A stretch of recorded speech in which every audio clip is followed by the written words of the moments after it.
नमस्कार, आपण पाहत आहात लोकनाय न्यूज। चंद्रपूर जिल्ह्यातील गुणपिंपरी येथे शेतकऱ्यांसाठी सोयाबीन आणि कापूस पिकांवरील एक दिवसीय प्रशिक्षण शिबिर उत्साहात पार पडले। कृषी विज्ञान केंद्र सिंदेवाही आणि तालुका कृषी अधिकारी कार्यालय गुणपिंपरी यांच्या संयुक्त विद्यमाने राष्ट्रीय अन्न सुरक्षा अभियान अंतर्गत या कार्यक्रमाचे आयोजन करण्यात आले।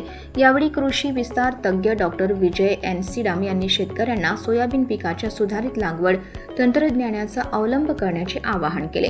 त्यांनी रुंद वरंबा सरी पद्धतीचे महत्त्व सांगत या तंत्रामुळे अतिवृष्टीत पाण्याचा योग्य निचरा होतो, तर पावसाच्या खंडात जलसंधारण होऊन उत्पादन वाढीस मदत होते असे स्पष्ट केले। तसेच बियाणे आणि खतांची सुमारे 20% बचत, मजुरी, इंधन आणि वेळेचीही मोठी बचत होत असल्याचे त्यांनी सांगितले। याशिवाय मृद परीक्षणावर आधारित संतुलित खतांचा वापर प्रति हेक्टर 30-60-30 नत्र, स्फुरद आणि पालाश देण्याचा सल्ला देण्यात आला। तसेच पेरणीनंतर 50 आणि 70 दिवसांनी 2% युरिया द्रावणाची फवारणी करण्याची शिफारस करण्यात आली।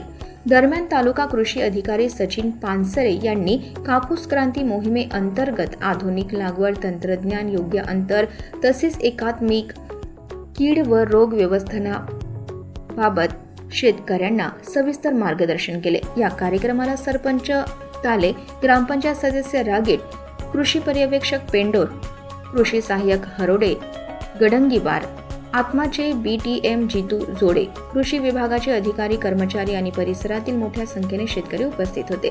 शेतकऱ्यांनी आधुनिक तंत्रज्ञानाचा स्वीकार करून उत्पादन वाढवावे हा संदेश या प्रशिक्षणातून देण्यात आला। लोकनाय न्यूज, रोशन खानपुरे, सिंदेवाही।